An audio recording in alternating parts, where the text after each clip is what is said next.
Hello everyone, it's me again, Tarsher. Just to share with you na magluto tayo ng sarili kong ulam because my family doesn't like to eat this kind of food. Sabaw tayo ng salmon. Meron akong fillet na salmon, wild ito na salmon, wild caught. At saka yung gulay ay bok choy, celery, spinach, potato, yun ang rice ko. At saka bawang, sibuyas, luya, at saka may konti akong carrots. Kasi kung anong meron akong available sa kitchen ko, niluluto ko yan para sa sarili ko. See you in a bit! Let's start cooking, guys. Magluto na tayo ng ulam ko. Kumukulo na yung tubig. So, ilagay ko na yung mga lamas. Sibuyas. Wala akong kamatis eh. Hindi ako nakapunta ng store. Pero, ilagay ko na yung, I just add the potato. Kasi nga, ito na yung rice ko para hindi na ako mag-rice. So, as I said earlier, this is only my food.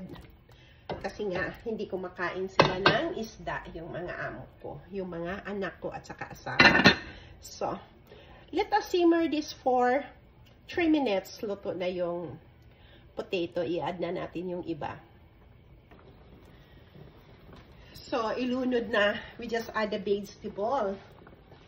Ilagay ko na silang lahat kasi sabay naman silang maluto.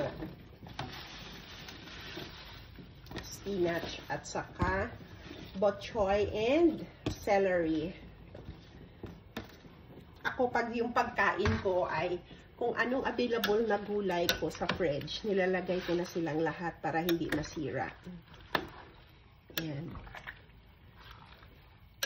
Yeah. Ayan. So, ilagay natin yung salmon sa ibabaw.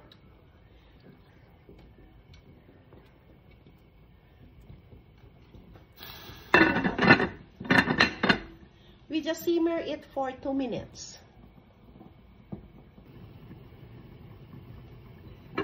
So, kumukulo na siya. At saka, asin lang talaga ang nilagay ko dito. Pagkain ko lang naman to. So, tikman na nga natin. Ang sarap. Tapos, hindi na ako magkanin dahil may potato na. So, ayan. Luto na yung salmon na sabaw natin.